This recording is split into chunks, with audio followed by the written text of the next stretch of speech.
Lena and Marcus thought the abandoned quarry cottage was their chance to start over, far from the noise of the city. But on their very first night, they discovered the old stories were true. Something small moved in the dark. Something with hollow eyes and a grin carved too wide. Its name was Dimbi, and once it found them, there was no escape. The cottage looked small from the outside, but when I first stepped in, the air felt thick, like the walls had absorbed every fear that had ever lived here. The stone was damp, the floorboards old and moaning under my steps, and though the windows were dusty and cracked, I felt sure someone had been here recently. The smell reminded me of wet soil and rust, the kind that sticks to your clothes and doesn't let go. I told myself I was being ridiculous. It was just an old house, nothing more. I kept repeating that in my head as I dragged my suitcase inside, the wheels catching on the warped boards, echoing too loudly in the silence. I tried to distract myself by unpacking, focusing on the ordinary motions of pulling out clothes and stacking books, but there was something strange about the mantel above the fireplace. I hadn't placed anything there, yet when I looked up, I saw a small wooden figure standing neatly in the center. It was carved crudely into the shape of a dwarf, its proportions distorted. The face had hollow gouges where eyes should have been, and its smile was cracked, jagged, as though the wood itself was splintering into a grin. My hands trembled as I reached for it, expecting dust, but the figure felt strangely warm, almost as if it had been held moments before. I set it back quickly, telling myself it was just something left by a past tenant. Night fell too quickly, and the cottage grew unbearably quiet. The kind of silence that presses against your ears until you hear your own heartbeat like a drum. I turned off the single light and lay down in bed, listening to the creaks above me, the sigh of wind slipping through gaps in the walls. It should have been peaceful, but it wasn't. Every sound sharpened into something unnatural. I began to hear a faint tapping, tiny quick, like nails on wood. At first it came from the far corner, then closer, moving across the room. I closed my eyes and whispered in my thoughts, "It's just rats, nothing else." But the sound grew clearer, deliberate, as though something with small feet was running across the floorboards. My chest tightened, and I pulled the blanket up to my chin, staring at the ceiling. The moonlight through the window illuminated the dresser, the chair in the corner, the mantelpiece. My eyes drifted to where the little wooden figure had been placed, but it was no longer there. For a long moment, my mind refused to accept what my eyes were seeing. The mantel was empty. My pulse pounded against my skull, and I sat up slightly, scanning the room. There it was. The figure was now sitting upright in the chair beside my bed, its head tilted slightly, its eyeless face turned toward me, the carved smile gleaming faintly in the dim light.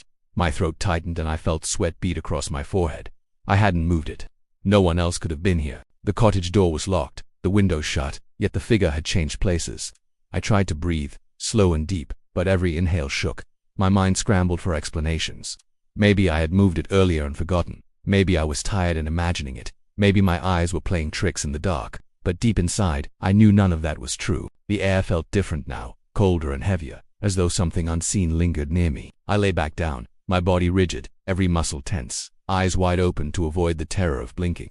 The figure didn't move again, but I couldn't look away. Hours passed in suffocating silence, the only sound the faint beating of my heart in my ears. The night stretched on endlessly, each second stabbing at me with the knowledge that I was not alone. And as the first dim light of dawn crept into the room, I swore. I saw its carved smile widen just slightly, as if it had been watching me all night, waiting for the moment when I would finally close my eyes. The day should have given me comfort, but it didn't. Sunlight seeped through the cracked windows, yet the cottage felt colder than the night before. I woke with a pounding head, my eyes burning from lack of sleep, and for a moment I thought it had all been a dream. But when I turned my head toward the chair, the figure was gone. Relief washed over me until I glanced toward the mantel. There it stood again, dry and still, as if it had never moved at all. I tried to laugh, but the sound stuck in my throat. Something wasn't right with this place. I convinced myself the only way to break this feeling was to get rid of the figure. I picked it up carefully, its weight wrong for its size, far heavier than it should have been, as if it was made not of wood but of something denser, something alive. Its surface was damp, the grain slick like it had absorbed water. I wrapped it in a rag and carried it outside, the morning air sharp and biting. The path to the quarry stretched behind the cottage, the rocks jagged and gray, like broken teeth jutting out of the ground. I tossed the figure hard, watching it clatter against the stones before sliding into the shadows between them. My chest eased as I turned back, telling myself it was over. But the relief was short-lived. By the time I stepped back inside, a thin trail of dust marked the floorboards, leading straight from the door to the mantel. My stomach sank, and there it was again, perched exactly where it had been before, this time leaving behind faint smudges of wet gray powder. The rag I had wrapped it in lay crumpled at its base, soaked as if it had been submerged in quarry water. The day dragged on, but I couldn't focus on anything. The walls seemed to breathe with me, expanding and shrinking. I heard faint knocks from the attic, though I knew it had been sealed years ago. My nerves frayed with every passing hour, but the true horror came with nightfall. I dreaded it, but it came anyway, swallowing the cottage in darkness so thick it felt alive. I lit a candle, its glow flickering weakly against the walls, and forced myself into bed. I told myself I wouldn't listen, I wouldn't pay attention to the noises, but the quiet was worse. My mind replayed the faint pattering I had heard before, the quick, sharp taps of something small moving across the room. I pulled the blanket higher, trying to keep my breathing even, but soon the sound returned. Soft at first, almost delicate, then clearer, sharper. It came from under the bed. The scratching grew louder, like tiny nails dragging across the wood beneath me. My heart thudded against my ribs, my whole body stiff with terror. I wanted to move, to leap up, but fear pinned me down. The mattress quivered faintly, as if something was shifting below. Then came the weight, a subtle dip near my feet, pressing against the sheets. My breath caught in my throat. Slowly, carefully, the weight crawled upward, sinking into the mattress with each step. I couldn't look, but every nerve screamed at me to do so. Finally, I forced my head down, my eyes adjusting to the faint glow of the candle. The blanket was indented, small impressions moving across the fabric, like footprints pressed into snow. One after another, they climbed toward my chest, toward my face. The weight grew heavier, the air colder. I could hear something faint above the pounding of my heartbeat's shallow breaths, quick and uneven, not my own.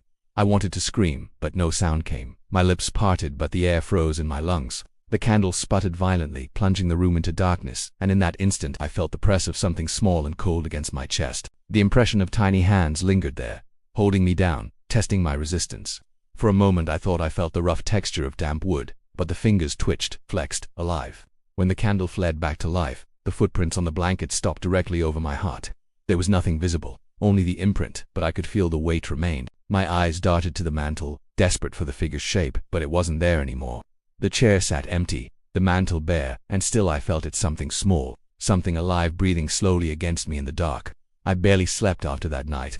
My body shook with exhaustion, but my mind refused to shut down. Every sound in the cottage became an enemy, every shadow something reaching for me. When the daylight finally returned, it felt weak, like it couldn't chase away what lingered inside. I wandered the kitchen, trying to convince myself to eat, but my stomach twisted at the sour smell that seemed to hang in the air. It wasn't food rot. It was damp, like the stink of earth that's been dug up from a grave.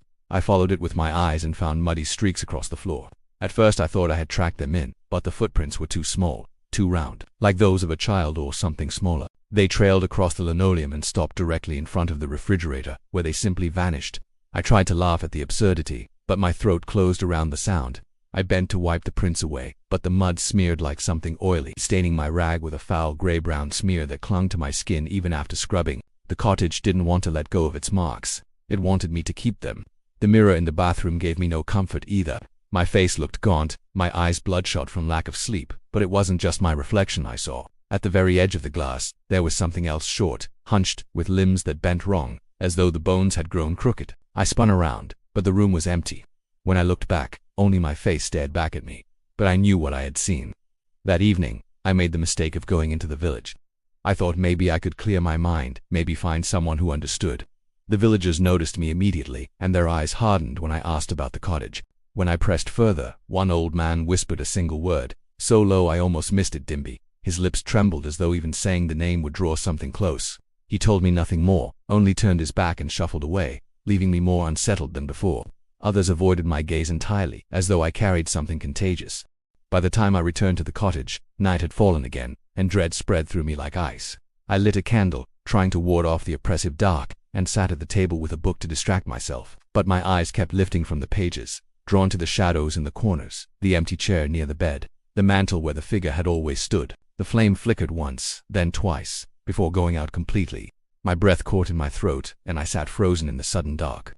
It wasn't just the absence of light, it was a thickness, a suffocating weight pressing against my skin. I heard it then, breathing shallow and ragged, just inches from my ear. My heart hammered as I tried not to move, but the breath grew warmer, closer, almost brushing the fine hairs along my cheek. I scrambled for the matchbox with shaking hands, my fingers slipping against the wood, striking desperately until finally a flame caught.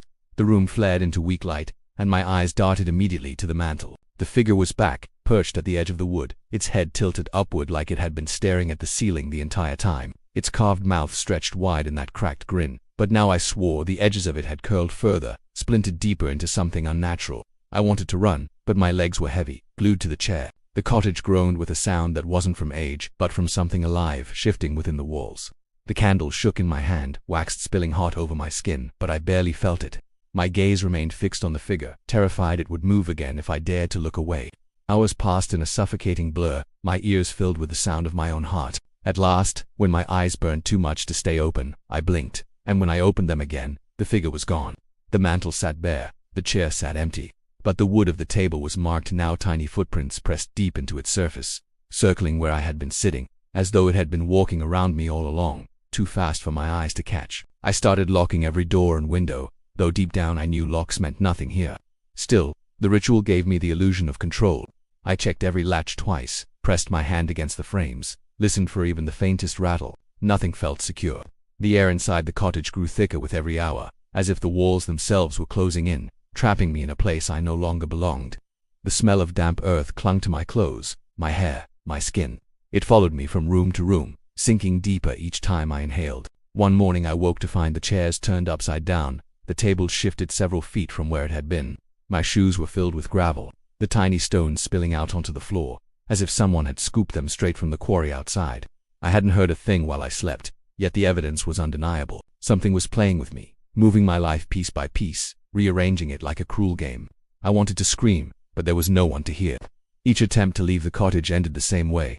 I'd walk to the door, twist the knob, and feel a sharp stabbing pain in my chest, so sudden and powerful it knocked the breath from my lungs. My legs weakened, and I stumbled backward until I had no choice but to sink into a chair.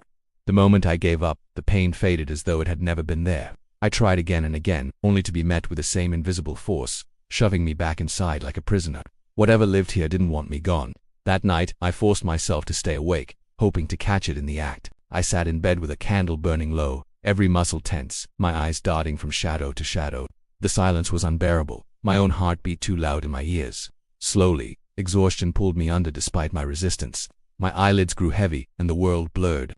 When I startled awake, the candle had burned down to a pool of wax, the room swallowed in darkness. I couldn't move. My body felt pinned, the blanket wrapped tight around me, as though someone had pulled it snug while I slept. My arms pressed against my sides, useless, trapped in fabric. My breathing grew shallow. Then I heard the sound of tiny footsteps, circling the bed. Quick, light taps across the wooden floor, moving around and around in dizzying loops. I squeezed my eyes shut, wishing it away, but the footsteps only grew faster, a frantic scurrying rhythm that wrapped around me like a chant. The sound stopped suddenly at the head of the bed. My entire body stiffened. I felt something leaning over me, the weight of its presence heavier than the blanket pinning me down. My skin prickled as a faint cold touch brushed my cheek, not wood this time, but flesh-soft, wrinkled, damp, like the hand of something that had been drowned long ago. I wanted to recoil, to scream, but my mouth wouldn't open. The air itself seemed to thicken inside my throat, trapping the sound before it could escape. The blanket began to lower, inch by inch, sliding across my chin, my mouth, my nose. My eyes strained upward, desperate to catch a glimpse, but the darkness was complete. All I could sense was movement, slow and deliberate, as if invisible hands were peeling away the last barrier between us. My chest burned with the effort to breathe through the smothering cloth, my lungs clawing for air. I thrashed weakly, but the weight only pressed harder, pinning me deeper into the mattress. Just when I thought the darkness would consume me entirely, the pressure lifted. The blanket fell back loosely around me, and the room was silent once more. My lungs convulsed as I sucked in air, tears streaming down my face. I stayed frozen, too terrified to move, too aware of the presence still hovering close. Slowly, the footsteps began again, this time retreating toward the corner of the room. I didn't dare look, but I could feel it there, watching me, waiting for the moment my eyes would close again. When dawn finally came, I sat upright in bed, my body trembling uncontrollably. The room was just as it had been, silent and ordinary, except for one thing. On the wall above my head, carved deep into the plaster, were 5 long scratch marks, uneven and jagged, as though something with small, strong hands had clawed its way down toward me while I slept. Morning arrived, but it felt wrong, like the sunlight itself had soured. I sat on the edge of the bed, my body hollow, my mind fraying at the edges. The scratches above my head seemed deeper in daylight, gouged into the plaster with a force that shouldn't have come from anything small. I traced them with trembling fingers, the grooves sharp enough to cut skin. My stomach twisted as I realized they weren't random. They formed a shape, a crude pattern resembling a grin, wide and broken, the same grin carved into the little wooden figure. I stumbled back, bile rising in my throat, and for the first time, I understood that this was not haunting it was claiming. The house seemed to shrink as the hours passed. Every corner darker than it should have been, the ceilings lower, the walls pressing in closer. My reflection in the cracked mirror confirmed what I feared. My face looked drained of life, my cheeks sunken, my skin gray and clammy, as though something was leeching me from within. My eyes were darker too, the whites muddied, shadows curling around the edges. I didn't recognize myself anymore. I tried to speak aloud, to hear my own voice, but what came out was thin, raspy, barely human. It was as though my throat had forgotten how to form words. Panic set in as I touched my neck, my chest, my arms.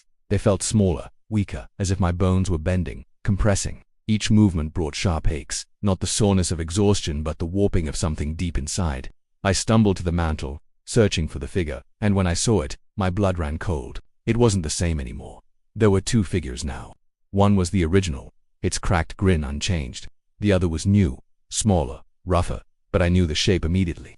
It was me, my bent shoulders, my hollowed eyes, my shrunken limbs. The doll stood beside Dimbi's likeness, as though I had already joined him in whatever cursed collection he kept. My knees buckled, and I fell to the floor, unable to tear my gaze away. The air grew heavy again, thicker than before, pressing down on my chest until my breaths came in shallow, wheezing gasps. My vision blurred, and in the shifting haze, I saw him, not the doll, not the shadow in the mirror, but Dimbi himself. Small, gray-skinned, his body hunched unnaturally, his arms dangling too long, his fingers sharp and swollen. His face was the worst of all, wrinkled like drowned flesh, lips curled in a jagged grin that split impossibly wide across his face. He crouched low, his black eyes gleaming, and I realized he wasn't in front of me. He was inside the walls, inside the floor, inside the air I breathed. He was everywhere.